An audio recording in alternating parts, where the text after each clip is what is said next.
अभी तक हमने देखा कि शैन ये मियाओ को अपने साथ ले गई थी, इसलिए बाद में रोनिंग परेशान होने लगी कि आखिर ये दोनों कहाँ गए हैं। तो तब कैटी कहती है कि ये कोई शैन की चाल तो नहीं तुम्हें चिढ़ाने के लिए। तो तब काफ़ी सोचने के बाद रोनिंग ने जवाब दिया कि मैं ये मियाओ की गर्लफ्रेंड थोड़ी हूँ जो ये सब सोच रही हूँ।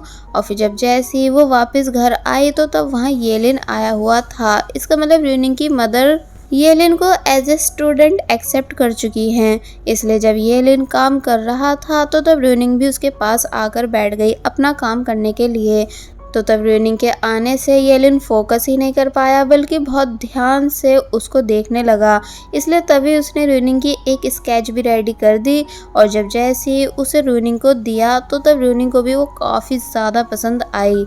यानी वो खुश होकर कहती है कि येलिन आप सच में बहुत ही ज़्यादा टैलेंटेड हो। तो ये सुन वो मुस्कुराने लगा। अब नेक्स्ट सीन में शैन जो कि ऊपर की तरफ जा रही है कि तभी उसने मिस मिंग को किसी से कॉल पर लड़ते हुए सुना, इसलिए वह हैरान हुई। मगर तभी मिस मिंग जब जैसी शैन को देखती हैं तो वो जल्दी से अंदर चली जाती हैं। यानी इनके भी कुछ अलग ही मैटर्स हैं जो कि हमें आगे पता चलेंगे। अब हमें ये मियाओ का सीन दिखाया गया जो कि उसी ओल्ड स्केच को सही कर रहा है जो कि रोनिंग ने पानी फेंक कर खराब कर दिया था। मगर जब जैसी वो किसी काम से गया कि तभी चैनमो वहाँ आया। अब क्योंकि ये मियाओ ने उस स्केच को खराब पेपर्स के बीच में छुपाया था इसलिए चैनमो को लगा कि ये भी खराब पेपर है, इसलिए वो उस पर अपने एक्सपेरिमेंट्स करने लगा। यानी उस स्केच को इतना ज़्यादा खराब कर देता है कि ये सब देख ये मियाओ के होश उड़ गए। इसलिए वो बहुत ही ज़्यादा गुस्सा हुआ और उसने डायरेक्ट चैनमो का कॉलर पकड़ लिया। मगर इस बार भी वही स्टूडेंट आ जाता है जो कि पिछली बार भी आया था, जिसको लगने लगा कि मैंने दोबारा से इन दोनों का रोमांस ख़राब कर दिया, इसलिए वो तभी लाइट ऑफ कर चला जाता है। तो तब ये दोनों एक बार फिर शर्मिंदा हुए। अब नेक्स्ट सीन में सभी सीनियर्स डिस्कस करने लगे कि कुछ दिनों बाद होने वाली स्टेज परफॉर्मेंस के लिए हमें किन किन जूनियर स्टूडेंट्स का नाम देना चाहिए और किन्हें हीरो हीरोइन बनाना चाहिए। तो तब सभी ने हीरोइन के लिए रोनिंग और हीरो के लिए ये मियाओ का नाम दिया, जो सब सुन येलिन को बिल्कुल अच्छा नहीं लगा। मगर फिर बाद में उसे भी हाँ में हाँ मिलानी पड़ती है। और फिर अब जैसी ये बात ये मियाओ और रोनिंग को भी बताई गई तो तब ये दोनों काफ़ी ज़्यादा शॉक हुए कि क्या हमें एक साथ परफॉर्म करना है। सीनियर बताती हैं कि हाँ, एंड ये कोई नॉर्मल परफॉर्मेंस नहीं बल्कि अगर तुम अच्छे से परफॉर्म करोगे तो तुम्हें 5 पॉइंट्स भी मिलेंगे। तो ये सुन वो दोनों मान गए।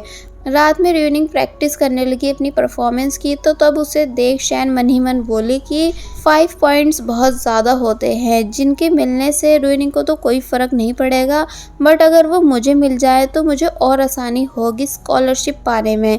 आई थिंक इस चीज़ में मेरी हेल्प ये मियाओ करा सकता है। इसलिए वो नेक्स्ट डे ही ये मियाओ से आकर मिली।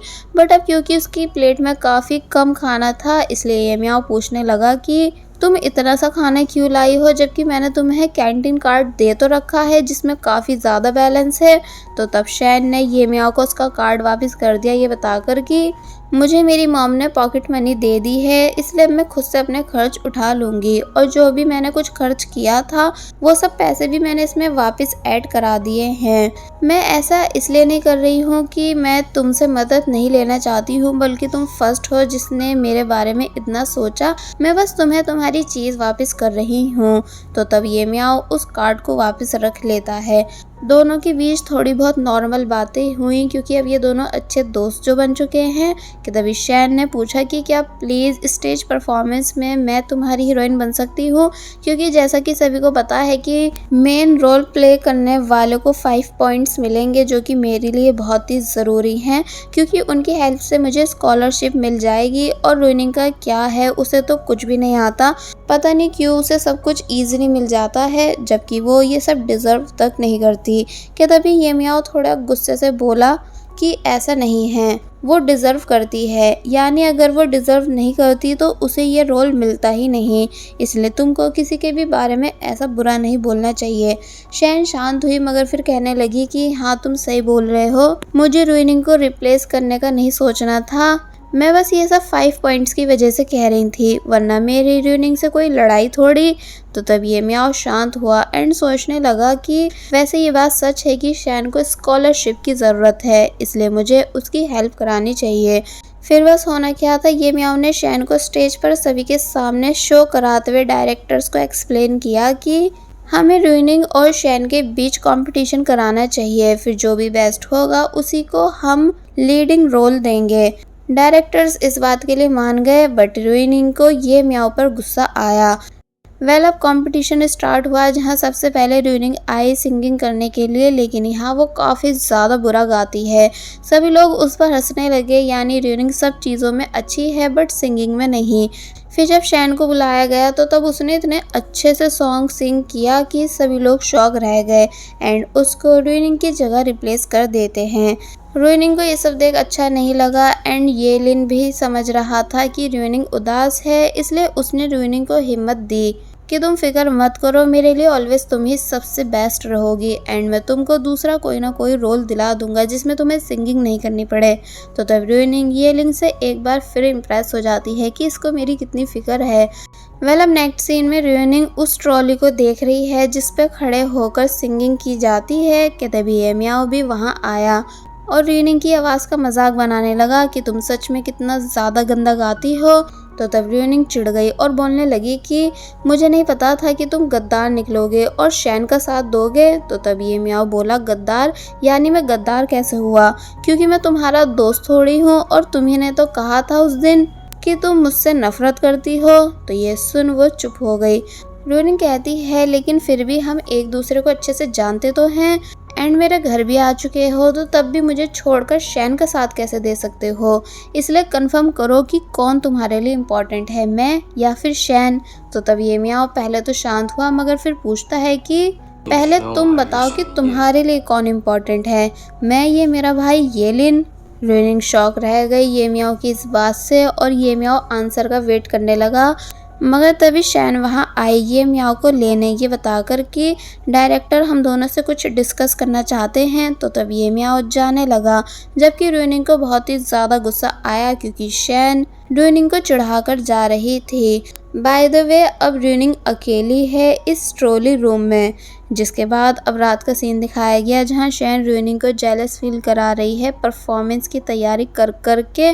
तो तब रुइनिंग को ये सब देख बिल्कुल भी अच्छा नहीं लगा कि तभी ये लिन की कॉल आई जो कि उसे विंडो के पास बुला रहा है। और फिर अब जैसे ही रुइनिंग विंडो के पास आई कि तभी सरप्राइज रह गई क्योंकि ये लिन ने उसको बैलून्स विद फ्लावर सरप्राइज दिया रुइनिंग का मूड अच्छा करने के लिए। शैन को ये सब देख बिल्कुल अच्छा नहीं लगा बट रुइनिंग बहुत ही ज़्यादा खुश हुई, साथ ही ये लिन भी मुस्कुरा रहा है क्योंकि उसने इन सभी फ़ोटोज़ को छुपकर क्लिक किया था ताकि बाद में रुइनिंग को सरप्राइज़ दे सके। कैटी भी उस टाइम वही थी, इसलिए उसने वीडियो रिकॉर्ड की एंड उसे पब्लिकली शेयर कर दिया, जिस वजह से रातों रात वीडियो इंटरनेट पे वायरल हुई, जिसे चैनमो भी देख रहा है। इसलिए बोलता है कि आजकल हमारे कॉलेज के स्टूडेंट्स इतने रोमांटिक क्यों हो रहे हैं, इनके ऐसा करने से हम पर भी प्रेशर बनता है कि हम भी अपनी वालियों को ऐसे ही इम्प्रेस करें। तो ये सुन ये मैं पूछने लगा कि तुम किसकी बात कर रहे हो, यानी कौन बेवकूफ़ हमारे कॉलेज में दीवाना आशिक बन रहा है। तो ये सुन चैनमो ने जब जैसी बताया कि और कौन, तुम्हारा बड़ा भाई ये लिन।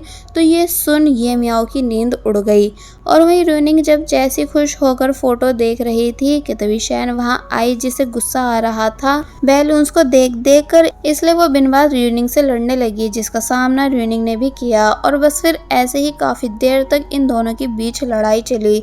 फिर हमें नेक्स्ट डे का सीन दिखाया गया जहाँ सभी के कॉस्ट्यूम्स बिल्कुल ठीक थे सिर्फ रुइनिंग को छोड़कर, क्योंकि जैसा कि हम लास्ट टाइम देख चुके हैं कि रुइनिंग ने अपनी सीनियर से लड़ाई की थी, इसलिए सीनियर ने रुइनिंग को सबक सिखाने के लिए ऐसा किया। रिहर्सल स्टार्ट हुई जहाँ सभी लोग अपना बेस्ट दे रहे थे कि तभी रुइनिंग की तलवार टूटी क्योंकि वो फेक थी। तो तब ये सब देख मियाओ उस पर ज़ोर ज़ोर से हंसने लगा और वही ट्रॉली को स्टेज पर लाया जा रहा होता है, लेकिन इसी बीच एक स्क्रू उसमें से निकल गया बट किसी को इस बारे में पता नहीं चला।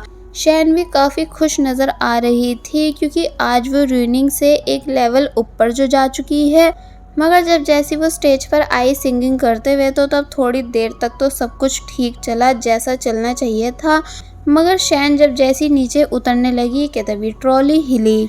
जो बात ये मियाओ ने नोटिस की, इसलिए वो तभी ट्रॉली के पास आया और उसको गिरने से बचा लिया, जिस वजह से ट्रॉली गिरी तो नहीं बल्कि ये मियाओ के शोल्डर पे बहुत तेज चोट आई। और वहीं दूसरी तरफ शैन का भी पैर फिसल जाता है स्टेयर्स पे से। सभी लोग ये नज़ारा देख शॉक हुए एंड भागकर ये मियाओ के पास आए, जहाँ रूनिंग को ये मियाओ की बहुत ही ज़्यादा फिक्र हो रही थी। कैटी कहती है कि अरे ये क्या, शैन के कपड़ों पे ब्लड। तो फिर तब सभी की अटेंशन शैन पर गई कि शैन को भी काफ़ी बुरी चोट आई है, इसलिए रूनिंग शैन के पास आकर पूछती है कि क्या तुम ठीक हो, लेकिन शैन ने डायरेक्ट रूनिंग को थप्पड़ मारा। वहाँ मौजूद सभी लोग शॉक रह गए कि आखिर शैन ऐसा क्यों कर रही है। तो तब वो बताती है इसलिए क्योंकि मुझे गिराने के पीछे रूनिंग का हाथ है। तो ये सुन सभी लोग और भी ज़्यादा शॉक हुए और बस फिर इसी के साथ पार्ट 8 यहीं पर एंड हो जाता है। There was a time when you had me falling to the ground.